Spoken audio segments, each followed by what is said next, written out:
and welcome to Property Investments UK. Today we're going to be looking at a couple of client questions, and this particular question is based around how to find repossession properties in London to buy.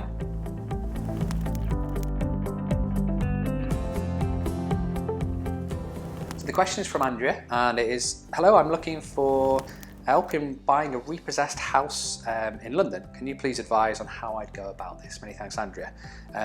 Okay, Andrea, so there's a couple of things to consider depending on whether you're looking to buy multiple properties or just maybe one or two. To explain that, if you're looking for multiple repossessions, then companies like LPA receivers will sell portfolios of properties that were maybe once part of a buy-to-let portfolio or in ownership by one buyer.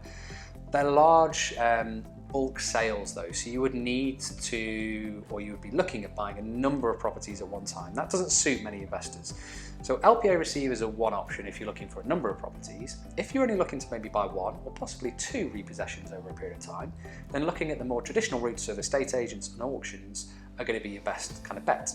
So to break that down individually, let's first consider auction properties. So if you were to go along to your local auction, you'll see a number of properties for sale there, and that could be from an individual seller, it could be from a company, or it could be, in this case, a repossession. On the auction particulars, you will have a description on the property details that kind of outline a little bit of a background on that property of any extra information they maybe have over and above the normal kind of pictures that they have for the property.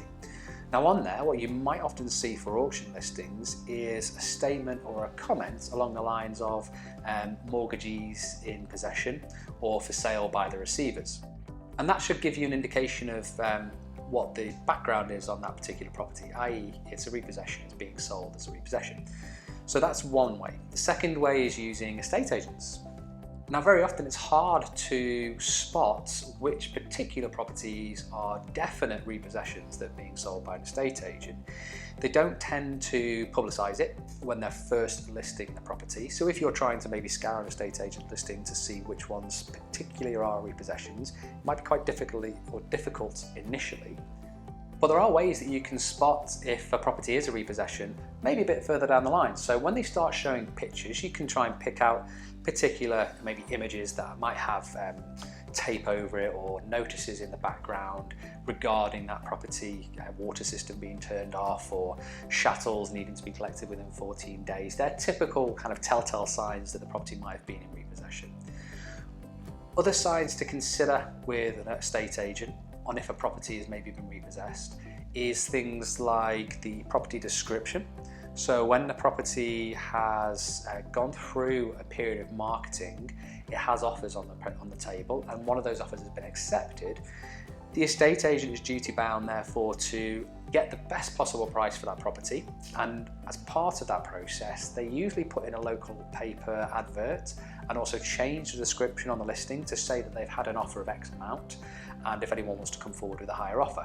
So that's usually a telltale sign as well that the property is a repossession. So although they don't have wide scale kind of marketing that these are properties are repossessions, these properties are being sold by homeowner occupiers, there are signs that you can pick up both with auctions and estate agents to try and spot whether that is a repossession. So they're your best bet if you're looking for maybe just one or two properties to add to your portfolio and you particularly want to focus on repossessions. I'd look at estate agents and auction houses and try and spot those sort of telltale signs. Hope that helps.